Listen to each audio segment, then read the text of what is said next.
او د ټولو نه غټ سوچ دا کول پکار دي چې زه زما عقل زما پیسہ زما بدن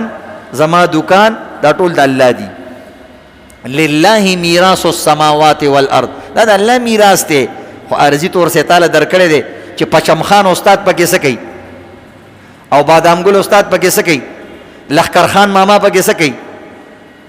او تورې ماما او سپینې ماما پکې څه کوي. وجی دا زما دي چې دو دستونه پیو لګي وای خو دې پیسو وسو کونو والله چې د یو دستونو د ټینګي نه یو اوس باندې پیسو پته درته او لګیدا چې په پیسو باندې ارسنه کیږي. پیسې د سره ډیری خوشحالي نه وجه سي پیسې ته د شریعت مطابق نه استعماله،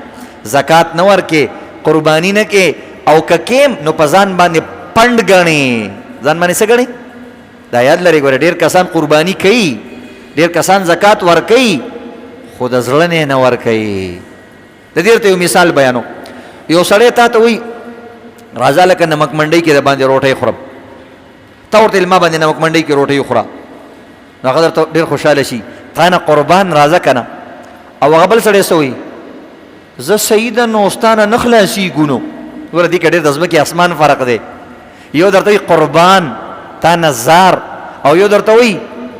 یاره ست چرته مول نشوي او ته چرته ډک نشوي، زنازه چیزونو د کې د ځمکې او د اسمان فرق دی. یا بل دریم بګي یو بل کسي چې هغه درته د سیم نه وای چې ډک شه، هغه دی بوزي خپل تستان وړي شماري چې ته یو روټي بل راوړه بس دا غریب باندې دغه شي، ته یو پلیټ چټنی بل راوړه د زړی طبيعت خراب شي. د شي کنه مازه کسان نو دیو جن پښتانه وی نوړی بد تالی کې نه پورې کې، نوړی بد تندی کې پورې کې. یو تالی یو تندی، نو نوړی به وی تالی کې نه پورې کې، تندی کې به پورې کې. یعنی کمزې کې چې خوراک کې د سړی تندی ته ګوره چې بلډ پریشر ښکته پورته کیږي، خو نه د شوګر لیول خو برخ کته کیږي نه. یو روټي دي ته خوړه او ظالم داغه د شوګر کمزې ته ورسولو، نو څه دې کول چې دا یو روټي د خوړله. نو دغه شان عزتمندو د الله باز بندگان داسې دي چې هغه زکاتم ور کوي، خیراتم ور کوي، قربانیم کوي، مونز او دسم کوي، خو هغه دغه شان کسانی چې تندې را چولې که مولا لکشان رکات وګد کی دته د خیال دی، د خوځګار خیال دی. مونږ خو ډیر دغه کسانو د مونز والا کس د توسګار خیل کاری او هغه دکان والا ورته صحیح خیل کاری او روزګار خیل دی. بهرحال عزتمندو دی تمهید نه بعد منګ او تاسو ته پته ولګی چې منګ له ځلنه قربانی کول پکار دی. الحمدلله زه خپل قربانی کوم 1 لاک سکم صبره د دې سارویل.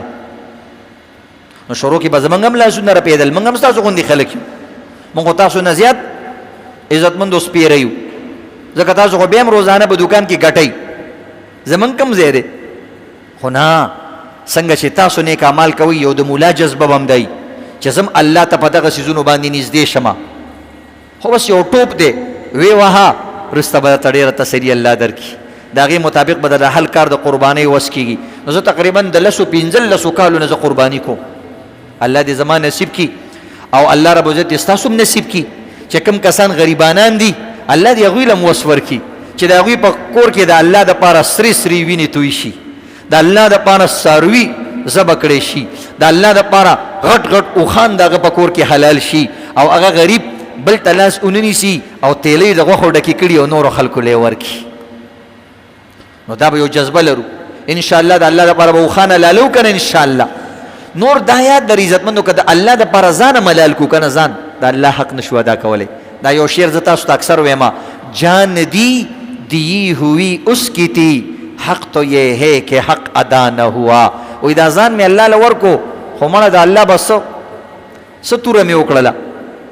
زکه چې دا ځان امر الله را کړو نو د الله ور کړه ځان می صرف الله ته واپس کو هغه شل کال استعمال نه بعد د کبال په شکل کې می ول ورکو. نو د دې وجې الله باندې به احسان نکو، د الله په ځان احسان غرو. ګینه ستا په سر کې ستا سر دا غبل غټ سری نو ډیر ورکوټه دی خو هغه غریب د ورځې 200 روپۍ ګټي او ستا د 25 عمر سر دی او ته د ورځې لکونه ګټي. نو دا په دې باندې نه دی چې ستا سر غټ دی او سر ورکوټه دی، دا د الله دین دی کله تعالی زیاته درکې کله غل زیات درکې دا بندګان په چک کوي لکه خپل پلار کله یو زوی لس ورکی دی بل شل ورکی دا بل زوی په ګوري چې زما دا زوی خو په دی بل رور باندې اعتراض نه کوي نو چې هغه په اعتراض وکي نو ورته کینس پیا تعالی من پرون شل روپۍ درکړې وي د غرور پیسې تا نه برداشت کیږي دا د شان الله رب العزت کله یو لزیاتا کله بل لزیاتا کله بل لزیاتا دا بندګان پی ګوري نو دا بندګان یو بل کې یو بل تسترګي نیږي کی والله عزت دې اوس خیال دې ورکړه ولا منګه او تندې ورته دی بل برک کړي دې نو لکه استاد کور نه خو مینه دا غستې ما ول د خپل در نه ور کړی دا ته ولې نیغ نیغ کېږي ته ولې چې کوم دې سوځي او ستایر شي لس کاله مخکې تم مالدار وي 2 کاله مخکې تعالی مم در کړو نو تعالی لس کاله مزي کړي پرې د چې دا بل سرکوزه پکې لګي مزي وکي کنه د بل مزي نه برداشت کیږي نو دی وجنه دی خبرو ته خیال ساتي